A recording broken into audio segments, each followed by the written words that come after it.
The morning sun cast long shadows across the palace gardens as William stood by the window, watching the early mist rise from the perfectly manicured lawns. His coffee had grown cold in his hands, but he hadn't noticed. His mind was elsewhere, lost in thoughts that had been consuming him for weeks. The weight of the decision pressed heavily on his shoulders, a burden that seemed to grow heavier with each passing day. Kate emerged from their bedroom, her silk robe flowing softly as she moved. She had been awake for hours, lying still beside him, listening to his restless breathing and feeling the tension radiating from his body. They had both known this day would come eventually, but knowing something and being prepared for it were entirely different matters. "You didn't sleep again," she said gently, placing her hand on his shoulder. The familiar warmth of her touch usually brought him comfort, but today it only reminded him of what he was about to lose, even if temporarily. William turned to face her, and Kate saw the exhaustion etched in the lines around his eyes. This wasn't just physical tiredness. This was the weariness that comes from carrying the weight of duty and love in equal measure, when those two forces pull in opposite directions. "I keep thinking about the children," he admitted, his voice barely above a whisper. "How do we explain this to them? How do we make them understand that sometimes, even when we love someone more than life itself, we have to say goodbye?" Kate's heart ached at his words. She had been wrestling with the same questions, lying awake at night and staring at the ceiling, wondering how their young ones would process what was about to happen. George with his serious nature and growing understanding of duty, Charlotte with her bright spirit and endless questions, little Louis who was just beginning to understand the world around him. The decision hadn't come easily. It had been months of discussions behind closed doors, consultations with advisors, and sleepless nights weighing options that all seemed impossible. The royal duties that called to William were not just requests. They were obligations that came with his birth, responsibilities that had been placed on his shoulders from the moment he drew his first breath. But this particular duty would take him away from everything he held dear for an extended period. It wasn't a simple trip or a brief tour. This was something that would test the very foundations of their relationship, challenging everything they had built together since their university days when they were just two young people finding their way in the world. Kate moved to stand beside him at the window, her hand finding his. They stood in comfortable silence, watching as the palace staff began their daily routines in the distance. Gardeners tended to the roses that Kate loved so much, the same roses that had been growing there for generations, witnesses to countless royal farewells and reunions. "Do you remember our first goodbye?" Kate asked softly, breaking the silence. "When you went on that training exercise during university? I thought 3 weeks was an eternity." A small smile played at the corners of William's mouth. "You wrote me 17 letters. 18, Kate corrected with a gentle laugh. "You missed the one I sent on the last day." They had been so young then, so innocent in their understanding of what love really meant. They thought the butterflies in their stomachs and the ache of missing each other for a few weeks was the deepest love could go. They had no idea that real love, the kind that weathers storms and grows stronger through trials, was something entirely different. The telephone rang, breaking their moment of remembrance. William's private secretary was calling with final details about the arrangements. As he spoke in low, measured tones, Kate watched his transformation. This was something she had witnessed countless times over the years, the way duty called forth a different version of her husband. Not better or worse, just different. More formal, more distant, more royal. When he hung up, the weight of reality settled between them again. The preparations were complete. The security details had been finalized. The media statements had been drafted and approved. Everything was in place except for the one thing that mattered most, their emotional readiness for what lay ahead. "The children will be waking soon," Kate observed, glancing at the clock on the mantel. Their morning routine was sacred. Breakfast together in their private dining room, away from the formality of state occasions. It was where they were most themselves, most like any other family navigating the chaos of getting children ready for their day.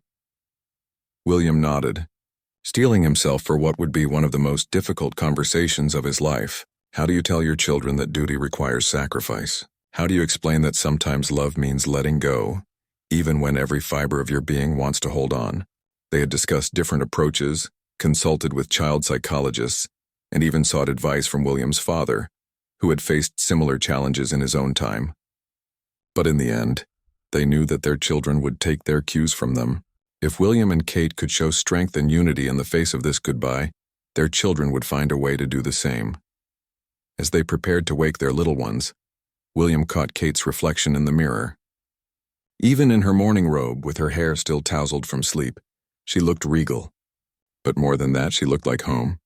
She looked like everything he would be leaving behind and everything he would be fighting to return to. The irony wasn't lost on him that in order to serve his country and fulfill his duties to the crown, he had to step away from the people who gave his life its deepest meaning. It was a contradiction that had plagued royalty for generations, the tension between public service and private happiness. But as they walked hand in hand toward their children's rooms, William felt something shift inside him. This goodbye wasn't just an ending. It was also a testament to the strength of their love, proof that what they had built together could withstand even the greatest challenges. Their farewell would move the nation not because it was tragic, but because it showed the world what real love looked like. Love that was bigger than personal desires. Love that could embrace sacrifice without losing its essence. The breakfast table that morning felt different, though the children hadn't yet realized why. George carefully cut his toast into precise squares, a habit he had developed that reminded Kate so much of his father's methodical nature. Charlotte chattered excitedly about her upcoming school play, practicing her lines between bites of scrambled eggs.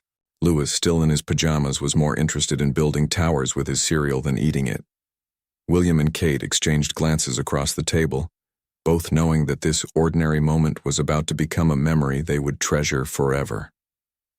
These simple family breakfasts had become the cornerstone of their life together, the one time each day when they could pretend they were just like any other family, when the weight of the crown could be set aside for toast and jam and silly conversations about dreams and playground adventures. "Papa, are you feeling okay?" Charlotte asked suddenly, her bright eyes studying her father's face with the intuitive perception that children often possess. "You look sad." William's heart clenched. Even at her young age, Charlotte could read emotions like an open book. It was both a gift and a burden in their world, where so much had to remain hidden beneath practiced smiles and diplomatic composure. "I'm not sad, sweetheart," William said gently, reaching across to tuck a strand of hair behind her ear. "I'm just thinking about something important that I need to talk to you all about." George looked up from his perfectly arranged toast squares, his serious expression showing that he sensed the gravity of the moment. At his age, he had already begun to understand that being part of the royal family meant that conversations about important things usually involved duty and sacrifice in ways that other children never had to consider. Kate cleared her throat softly, drawing the children's attention. "You know how Papa has very special responsibilities because he's going to be king one day?" Three little heads nodded, though Louis was still more focused on his cereal architecture than the conversation. "Well," William continued, his voice steady despite the emotion churning beneath the surface, "sometimes those responsibilities mean I have to go away for a while to help people and serve our country." The room fell silent except for the gentle clink of Louis's spoon against his bowl. Charlotte's face scrunched up in confusion, while George's expression grew more serious, as if he was trying to solve a complex puzzle. "How long is a while?" Charlotte asked, her voice smaller now. This was the question William had been dreading. How do you explain to a child that a while might stretch into months? How do you make them understand that duty doesn't operate on a schedule that considers bedtime stories and weekend adventures? "It might be several months," Kate answered when she saw William struggling with the words. "But Papa will call us every day, and we'll write letters, and before we know it, he'll be back home with us." George had been quiet through this exchange, but now he spoke up with a maturity that both broke and filled his parents' hearts. "Is it because you have to help people? Like when we visit the hospitals and schools?" "Yes, exactly like that," William said, grateful for his son's understanding. "Sometimes helping people means going far away, even when we don't want to leave the people we love most." Charlotte's eyes filled with tears, but she was fighting them back with a determination that reminded William of her mother's strength. "Will you miss us?" "Every single second of every single day," William replied without hesitation. Missing you will be the hardest part of everything I have to do." Louis, finally paying attention to the conversation, climbed down from his chair and walked over to his father. Without saying a word, he climbed into William's lap and wrapped his small arms around his father's neck. The simple gesture of pure love and trust nearly undid William's composure entirely. "When do you have to go?" George asked, always practical in his approach to difficult situations. "Tomorrow morning," William said quietly. The finality of those words hung in the air like a heavy curtain. Tomorrow morning. After tonight, their breakfast table would have an empty chair. After tonight, there would be no good-night kisses from Papa, no weekend adventures together, no impromptu family moments that made all the protocol and formality worthwhile. Charlotte jumped up from her chair and ran to Kate, burying her face in her mother's shoulder. Kate held her daughter tightly, fighting back her own tears while trying to project the strength her children needed to see. "I have an idea," Kate said suddenly, inspired by a memory from her own childhood. "What if we create something special that Papa can take with him? Something that will remind him of us every day?" George perked up immediately. "Like what?" "We could make a photo album," Charlotte suggested, lifting her head from Kate's shoulder. "With pictures of all our favorite times together. And we could write letters for him to open when he's missing us," George added, warming to the idea. "I want to give Papa my favorite teddy bear," Louis declared, still clinging to his father's neck. "So he won't be scared at night." William's eyes misted over at his youngest son's offering. The idea that his little boy wanted to give up his most treasured possession to provide comfort showed a generosity of spirit that humbled him completely. The rest of the morning was spent in a flurry of activity that served as both distraction and healing. They gathered photographs from albums and phones, spreading them across the sitting room floor while the children narrated their favorite memories. There was the picture from George's first football match, where he had scored a goal and immediately looked to the stands to make sure his parents had seen. There was Charlotte at her dance recital, her face glowing with pride as she curtsied in her pink tutu. There was Louis taking his first steps in the palace garden, his chubby hands reaching for his father. Each photograph told a story, and as they compiled them into a small album, William realized they were creating more than just a keepsake. They were affirming the foundation of love that would sustain them through the separation ahead. Kate watched her family work together on this project and felt a surge of pride mixed with heartbreak. Her children were handling this challenge with more grace than many adults would manage. They were sad, yes, but they were also showing the resilience and strength that she and William had worked so hard to nurture in them. As the afternoon wore on, the reality of their situation settled more deeply into all their hearts. This wasn't just about William going away. It was about the family learning to function differently, learning to maintain their bonds across distance and time. It was about Kate taking on the role of both parents for a while, and about the children learning that love doesn't diminish with physical separation. But it was also about something more profound. It was about a family's commitment to something larger than themselves, about the sacrifice that public service sometimes demands, and about the courage it takes to say goodbye when everything in your heart wants to hold on forever. Evening came too quickly, bringing with it the weight of finality that had been hovering at the edges of their day. The palace felt different as the sun began to set, quieter somehow, as if even the ancient walls understood the significance of what was about to unfold.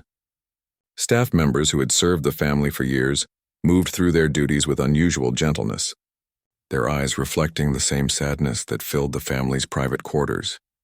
William had spent the afternoon in his study, making final preparations and arrangements that couldn't wait until his return.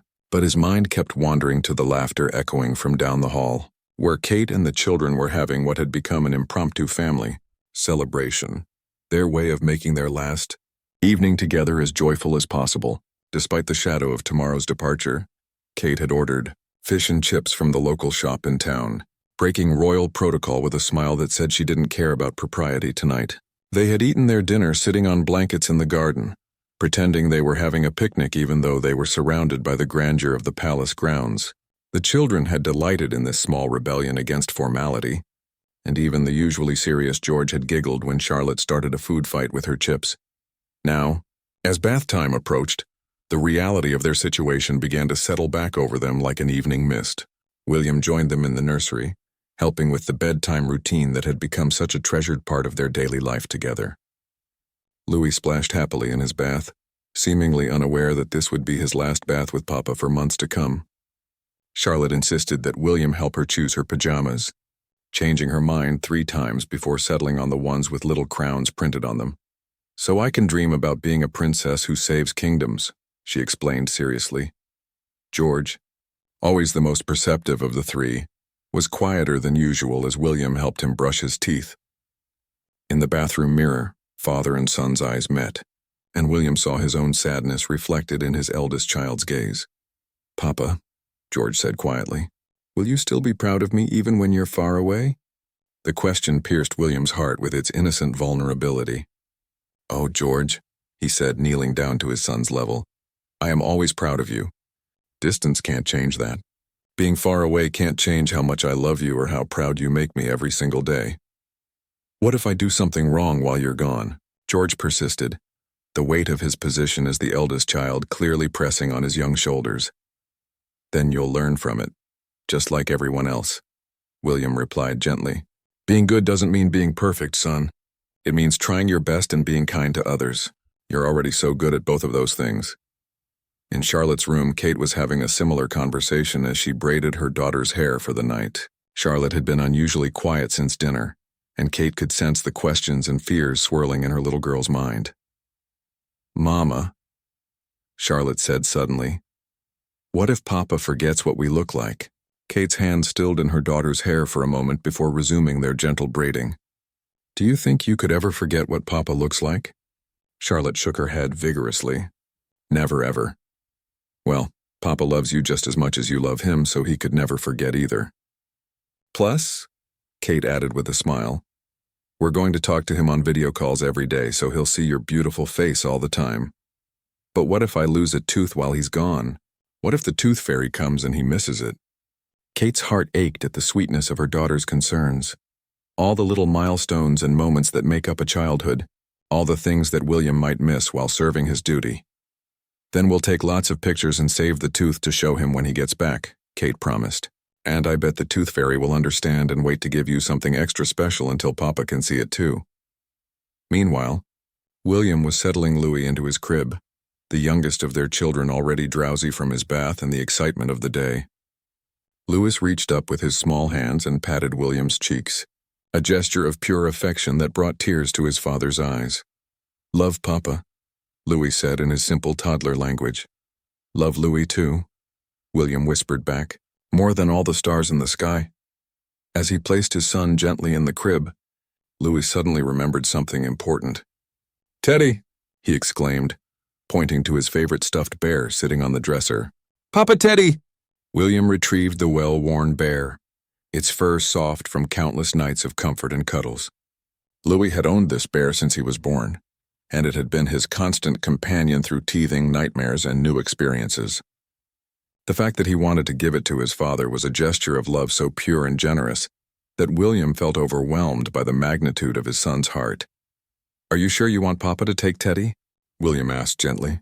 "Teddy helps you sleep." Louis nodded seriously, pressing the bear into his father's hands. "Papa need Teddy more. Papa's scared without Louis." The simple wisdom of a 2-year-old child cut straight to the heart of the matter. Yes, William was scared of being away from his family, scared of missing precious moments in his children's lives, scared that duty and love might prove incompatible in ways he hadn't anticipated. When all 3 children were finally settled in their beds, William and Kate made their rounds for final goodnight kisses. In George's room, their son had arranged his favorite books on the nightstand. "These are for you to take, Papa," he said shyly. "So you can read the same stories we're reading and we'll kind of be reading together." Charlotte had prepared a small bag of her artwork, crayon drawings of their family, paintings from school, and a special card she had made that afternoon with "I love you, Papa," written in her careful 7-year-old handwriting, decorated with hearts and flowers and stick figures of their family holding hands. As they turned off the lights and closed the doors to their children's rooms, William and Kate stood in the hallway, looking at the collection of gifts their children had prepared. A photo album full of memories, a worn teddy bear that smelled like baby shampoo and unconditional love, Books that would carry the echo of bedtime stories across whatever distance separated them. Artwork that captured a child's vision of their family's love. These weren't just gifts. They were pieces of his children's hearts, freely given to help their father carry their love with him wherever duty might take him. They were tangible proof that love isn't diminished by distance, that family bonds can stretch across oceans and continents without breaking. Standing there in the quiet hallway, surrounded by the peaceful sounds of their children settling into sleep, William realized that tomorrow's goodbye would be heartbreaking. Yes, but it would also be a testament to the depth of their family's love, a love strong enough to withstand whatever challenges lay ahead. Dawn arrived with an unseasonable chill, as if nature itself was acknowledging the solemnity of the day. William had been awake since 4 a.m, standing at the window and watching the palace grounds slowly emerge from darkness. The ancient trees that had witnessed centuries of royal farewell stood silently in the gray light, their branches reaching toward a sky that promised either rain or tears, perhaps both. Kate stirred beside him, her internal clock somehow attuned to his restlessness even in sleep. She didn't need to check the time to know what day it was, didn't need to see his packed bags by the door to understand that their months of dreading this moment had finally led them here, to this morning, to this goodbye that would test everything they had built together. Second thoughts? She asked quietly, though they both knew that second thoughts were a luxury they couldn't afford. This wasn't a choice they had made lightly or one they could unmake now that all the arrangements were in place. Every thought is a second thought today, William replied, his voice rough with emotion and sleepless hours. But that doesn't change what I have to do. They had talked through this decision countless times, weighing duty against desire, obligation against love. The mission that called to William wasn't just another royal engagement or diplomatic visit. It was something that required his unique position, his specific skills, and his personal commitment to making a difference in a part of the world that desperately needed hope. It was the kind of work that defined what it truly meant to serve, the kind of sacrifice that separated genuine leadership from mere ceremony. Kate rose and moved to stand beside him, their reflections ghost-like in the window as they watched the palace staff begin their early morning routines below. "The children will want breakfast with you before you go," she said, though they both knew that sitting around the breakfast table and pretending everything was normal would be one of the hardest things they had ever done. "I keep thinking about what George asked me last night," William said, his hand finding hers, "about whether I'll still be proud of him when I'm away. How could he not know that every breath I take, every heartbeat, every moment of my existence is built around being proud of him, of all of them, because he's 7 years old and his papa is going away for the first time in his life?" Kate replied gently, "Because children measure love by presence, and we're asking him to understand that sometimes love requires absence." The irony wasn't lost on either of them that in order to serve the greater good, to fulfill his obligations to millions of people across the Commonwealth, William had to step away from the 3 people who mattered most to him in the world. It was a contradiction that had plagued royalty for generations, but knowing that others had faced similar challenges didn't make their current situation any easier to bear. Down the hall, they could hear stirring in the children's rooms. George, always an early riser, probably already awake and thinking about the day ahead. Charlotte's voice drifted through her bedroom door as she conducted an animated conversation with her stuffed animals, no doubt explaining to them why Papa had to go away. Louis would be the last to wake, as always, his sleep deep and peaceful in the way that only comes with perfect trust in the world around you. "I should wake them," Kate said, though neither of them moved from the window. These few minutes of quiet together felt precious, a calm before the emotional storm that breakfast and goodbyes were sure to bring. "Kate," William said suddenly, turning to face her fully for the first time that morning, "I need you to know something. If this goes wrong, if I don't handle this separation well, if I fail at balancing duty and family—" "You won't," she interrupted firmly, her hands coming up to frame his face. "You won't fail because you love us too much to fail, and we won't fail because we love you too much to let distance change who we are as a family." Her confidence in him was both humbling and strengthening. Kate had always been his anchor, the person who saw potential in him even when he struggled to see it in himself. From their university days when he was just a young man trying to figure out how to be both royal and real, she had believed in his ability to carry the weight of his destiny, while remaining true to his heart. The sound of running water from George's bathroom indicated that their eldest was beginning his morning routine with characteristic efficiency. Soon the hallway would fill with the chaos of children getting ready, of breakfast preparations, of all the normal activities that would make this abnormal day feel even more surreal. "I have something for you," Kate said quietly. Reaching into her nightstand drawer, she pulled out a small wrapped package that William hadn't noticed before. "I was going to wait until you were leaving, but I think you should have it now." Inside the wrapping was a simple silver compass, its face worn with age but its needle true and steady. Engraved on the back were words that made William's breath catch. "No matter how far you go, this will always point you home." "Kay, it was my grandfather's," Kate explained. "He carried it through the war, through years of being away from my grandmother. She told me once that it didn't just help him find his way back to England. It helped him find his way back to her." William held the compass carefully, feeling the weight of history and hope in his palm. This wasn't just a gift. It was a promise, a tangible reminder that no matter where duty took him, there would always be a path back to the love that defined him. "I'll carry it every day," he promised, his voice thick with emotion. Charlotte's door opened with a burst of energy as she emerged in her favorite unicorn pajamas, her hair a tangle of curls that would require Kate's patient attention before breakfast. She spotted her parents in their bedroom doorway and immediately sensed the heaviness of the moment. "Is it time?" she asked simply, her 7-year-old wisdom cutting straight to the heart of the matter. "Almost," William replied, kneeling down to her level. "But first we have breakfast together. Just like always." "Except it's not just like always," Charlotte observed with the brutal honesty that children possess. "Because after breakfast you're going away." George appeared in his doorway, already dressed and ready for the day, his serious expression showing that he had been thinking about this morning since the moment he woke up. Louis could be heard chattering to himself in his crib, his happy babbling a counterpoint to the solemnity that had settled over the rest of the family. "Come on," Kate said, marshalling her strength and her voice. "Let's go have the best breakfast we've ever had together." As they gathered their children and headed toward the breakfast room, William felt the weight of the compass in his pocket. Its promise of home making this goodbye feel less like an ending, and more like the beginning of a journey that would eventually lead him back to everything that mattered most. The breakfast that morning became something almost sacred in its ordinariness. Kate had asked the kitchen staff to prepare all of William's favorite things: proper English breakfast with perfectly grilled tomatoes, toast with the marmalade his grandmother had loved, and the strong tea that had become his morning ritual.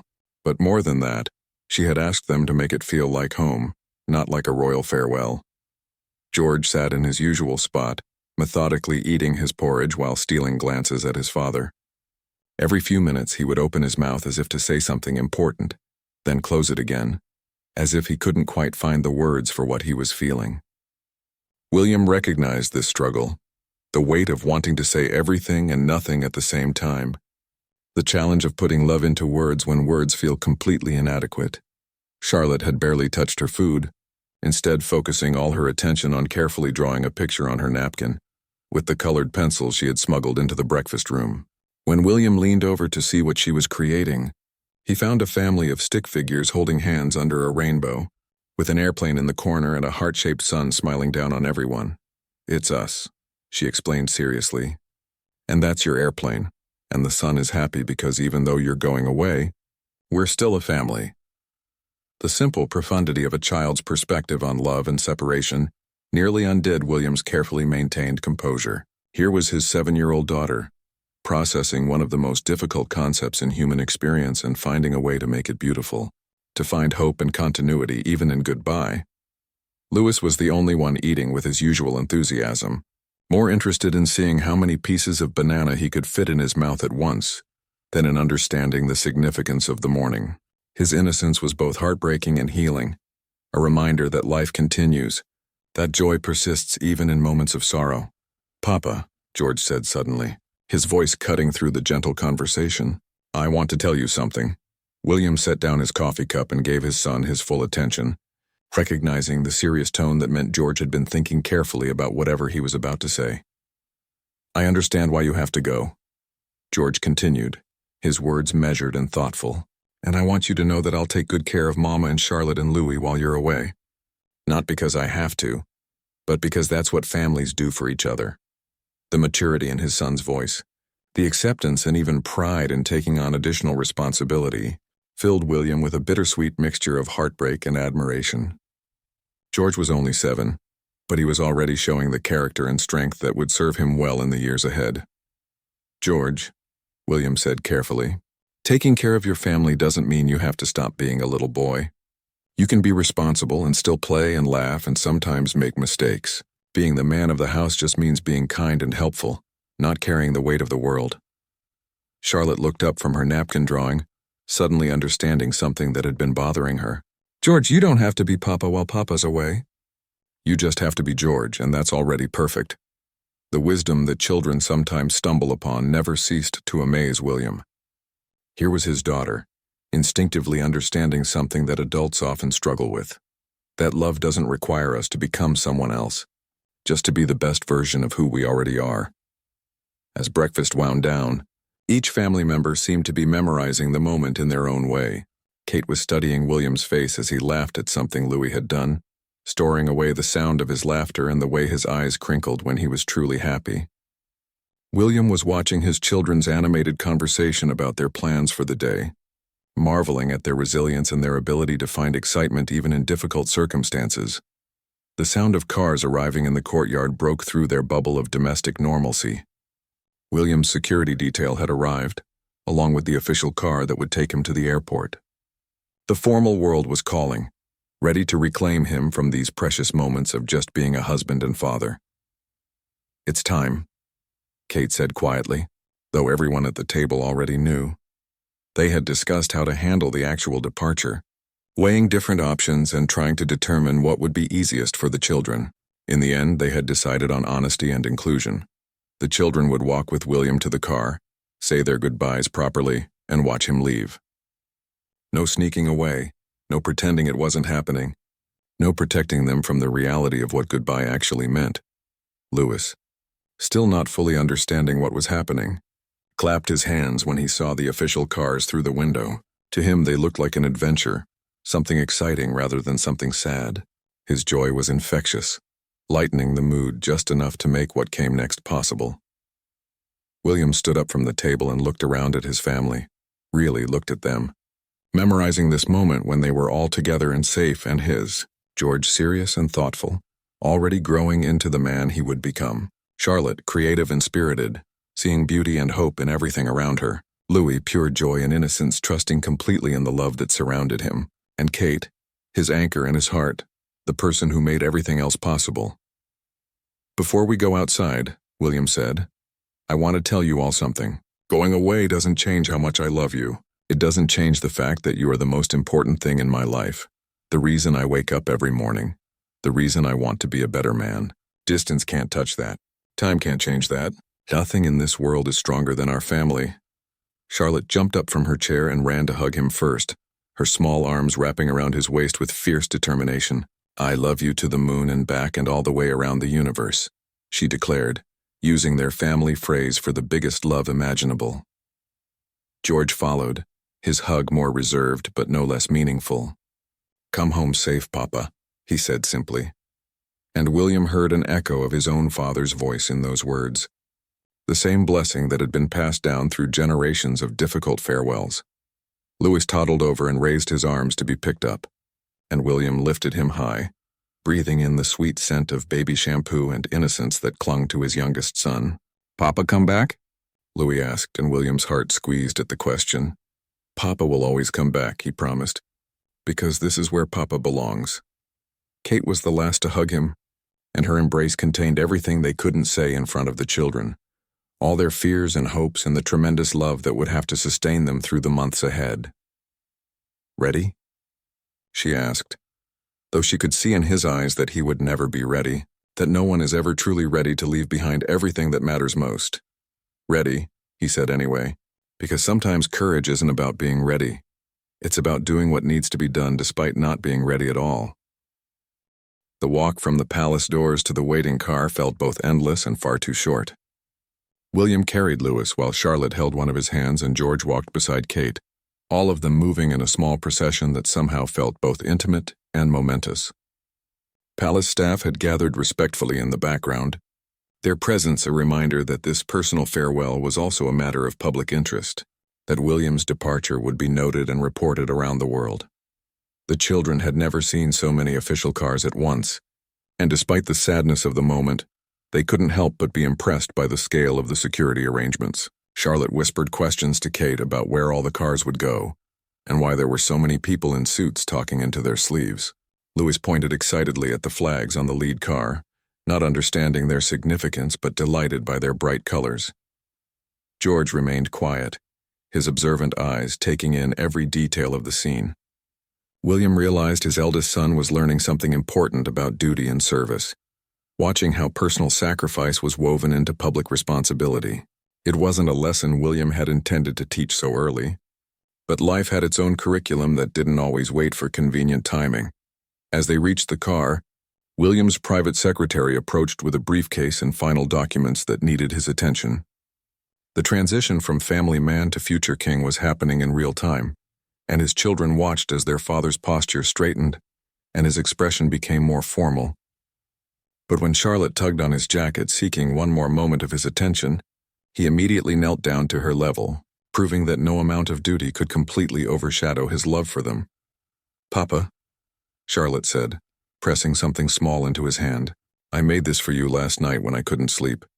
It was a tiny bracelet made from colorful elastic bands, the kind that children create with intense focus and unlimited love.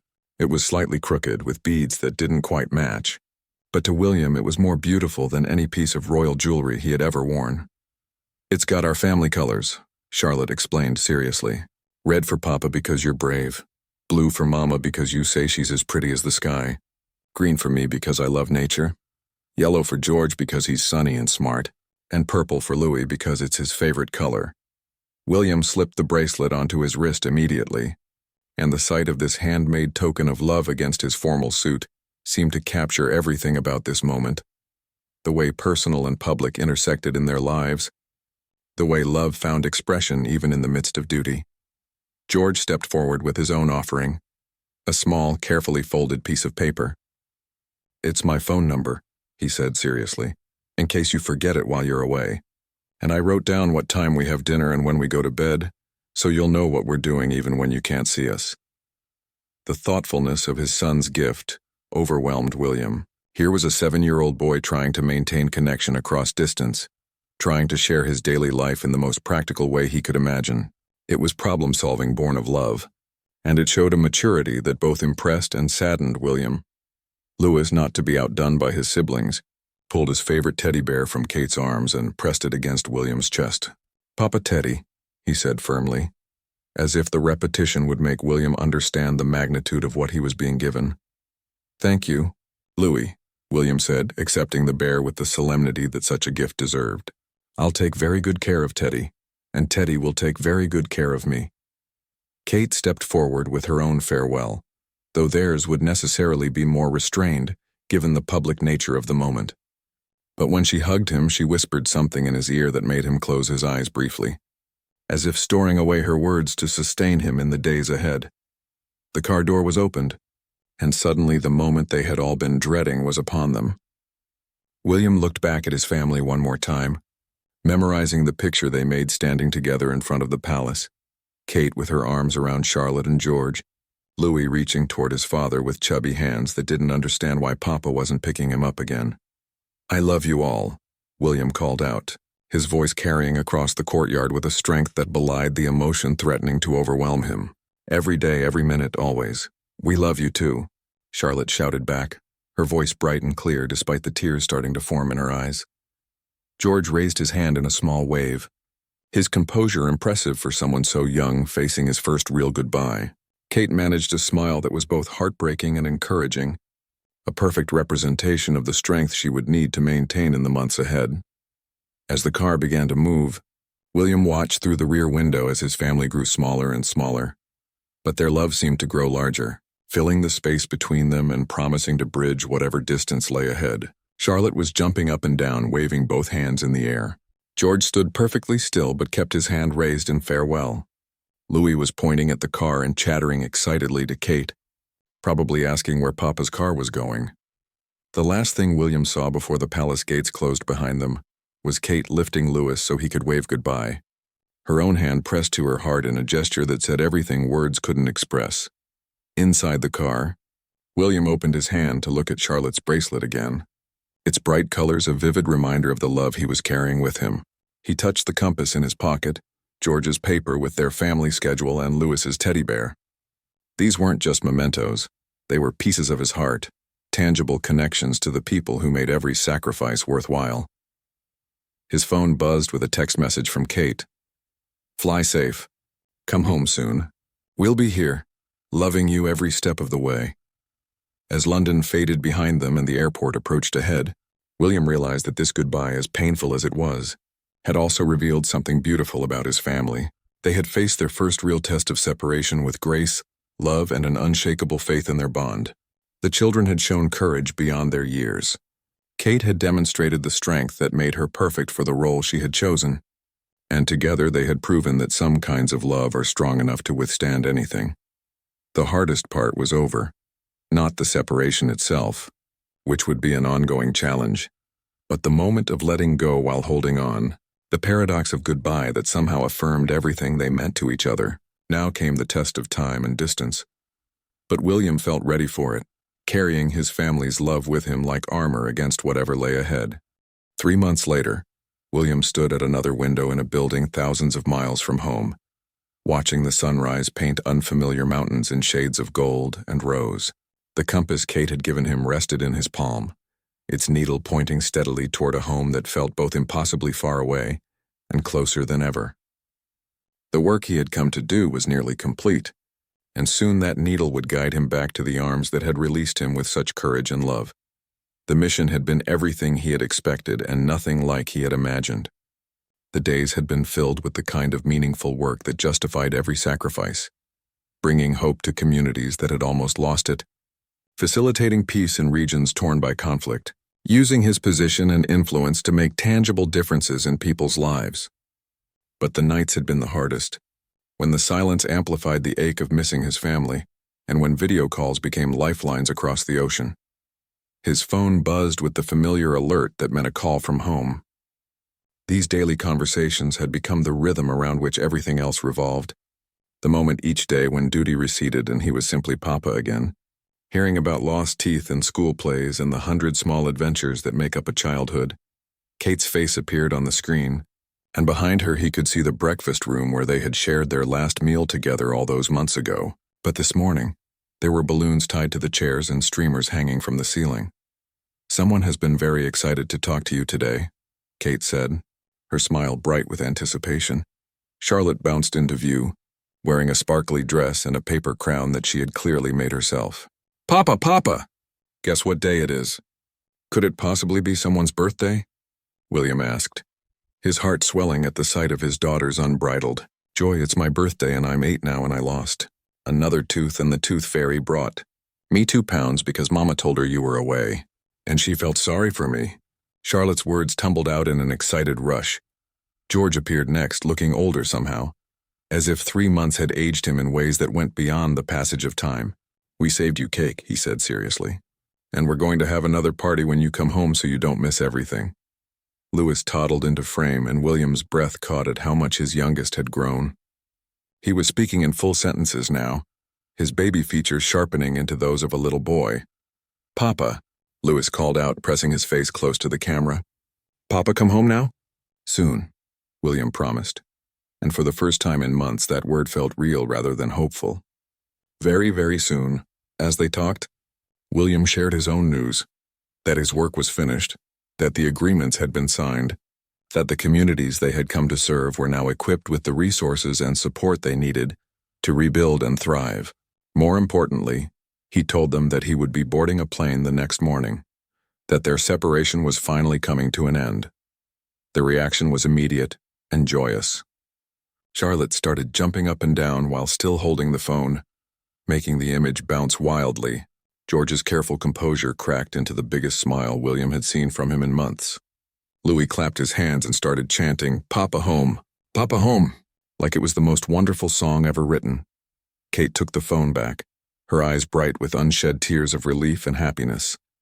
"The children have been planning your welcome home party for weeks," she told him. "They've made decorations and written songs, and George has been practicing a speech about how proud he is of the work you've done. And I finished the picture book I was making about our family."